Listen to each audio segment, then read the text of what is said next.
Prime Minister Shehbaz Sharif clarified on Tuesday that the counter-terrorism campaign Vision Azm-i-Istehkam will involve intensifying ongoing intelligence-based operations rather than initiating a new large-scale military offensive.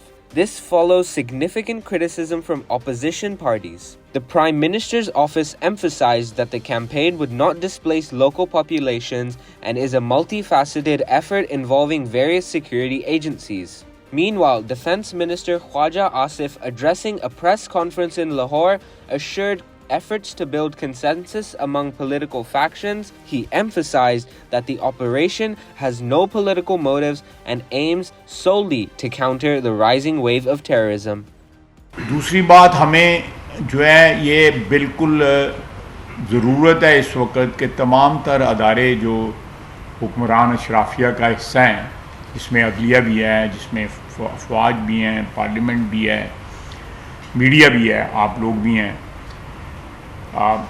एक बहुत बड़ा power house है media जो है opinion making में। आप सबको जो है इसको सपोर्ट करना चाहिए। ये ना हो कि कानून नाफिज करने वाले अदारे कोई एक्शन लेते हैं और उनको अदलिया से रिलीफ मिलनी शुरू हो जाए। In judicial news, the Supreme Court resumed hearing a petition by the Sunni Ittihad Council against the denial of reserved seats for women and minorities. The SIC, joined by PTI-backed candidates, argued that the exclusion following a February 8th election. Chief Justice has declared that proceedings will not extend into a third day, urging all councils to wrap up their arguments by today. If we take the scenario that to leave these seats empty, you may be penalizing one or the other political party, but who you're certainly penalizing are non-Muslims and women. Non-Muslims and women, whether they are in one party or not, presumably would protect their interests, their respective interests, if we consider their interests as something else, and presumably we do. Otherwise, there was no need for this provision in the Constitution. So this, I must acknowledge Justice Jamal Sahab for triggering this thought in my mind that why are we only talking about the political parties? At least, whether it's of political party A or political party B, the women numbers in the National Assembly go up. Whether it's political party A or B, the numbers of non-Muslims go up. So I think it would be very fair and be doing violence to both these segments, these very important segments of society. Today's hearing commenced with the council representing the lawmakers who were denotified following the Supreme Court's May 6th order beginning their arguments.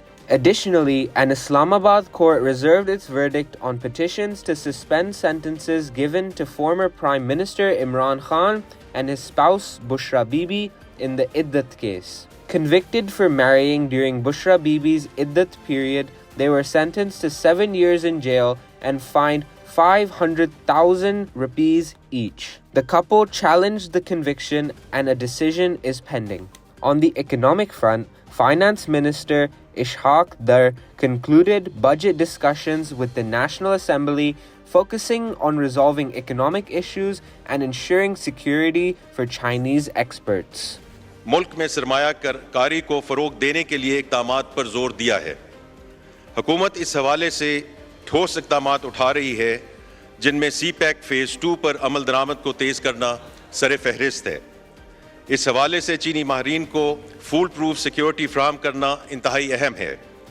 हुकूमत एक जामे मंसूबे के ज़रिए चीनी माहरीन की security को यकीनी बना रही है ताकि इन साजिशी अनासर का कलाकमा किया जा सके जो पाकिस्तान और चीन के बाहमी ताल्लुकात को ठेस पहुंचाना चाहते हैं।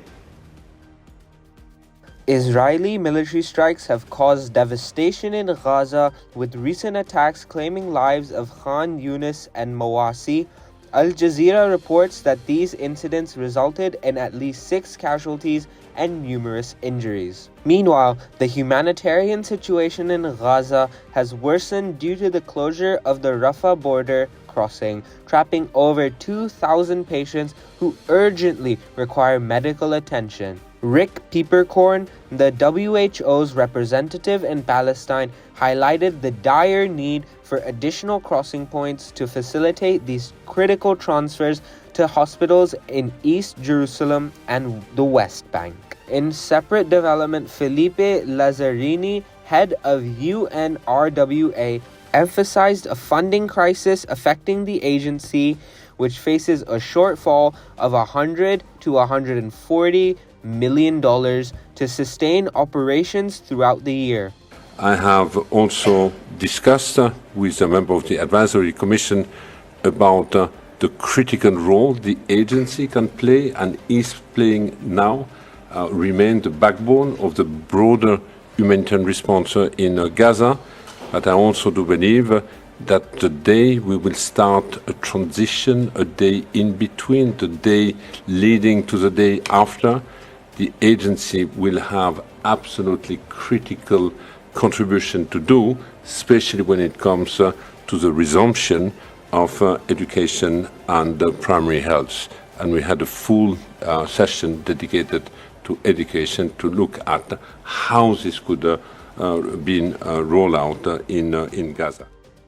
Tensions have been escalating between Israel and Lebanon, prompting warnings from Germany's foreign minister of a potential regional war. Annalena Baerbock urged restraint and called on Hezbollah to cease hostilities to prevent further escalation. Simultaneously, Israeli forces arrested 25 people across the occupied West Bank, drawing condemnation from Palestinian rights groups for alleged abuses during raids. Meanwhile, Israel's Supreme Court mandated the draft of ultra-Orthodox men into the military, a decision likely to have significant societal and political implications with Israel. Gaza's health ministry reported that the Israeli attacks have killed at least 37,658 people. It added that 32 people were killed and 139 wounded during the last 24 hours. Julian Assange, the WikiLeaks founder, has been released from a British prison and is en route to Australia after striking a plea deal in his 12 years extradition battle with the United States. Assange, 52, agreed to plead guilty to a felony charge related to WikiLeaks' publication of classified U.S. military documents. Under the deal, which awaits judge approval, Assange will avoid further prison time by serving 62 months in a U.S. territory in the Pacific. Assange will avoid further prison time by serving 62 months in a U.S. territory in the Pacific. Under the deal, which awaits judge approval, Assange will avoid further prison time by serving 62 months in a U.S. territory in the Pacific. He departed from London's Stansted Airport with Australia's High Commissioner bound for Saipan, Northern Mariana Islands, where his hearing and sentencing will occur together. India's newly sworn-in lawmakers began a crucial parliamentary session overshadowed by the absence of two jailed critics on Tuesday. Amritpal Singh, a Sikh separatism advocate detained in Punjab since last year, and Sheikh Abdul Rashid, alias Engineer Rashid, held in Kashmir on terrorism funding charges since 2019, couldn't take their seats. Prime Minister Narendra Modi, navigating a stronger opposition after recent polls, urged consensus as the session, running until July 3rd, began Monday. Rahul Gandhi is set to be appointed opposition leader, marking a significant challenge to Modi's BJP coalition, which formed despite its weakest performance in a decade. Veteran BJP lawmaker Om Birla faces Congress's Kodikunnil Suresh for Speaker as Congress sees its best showing since Modi's rise a decade ago.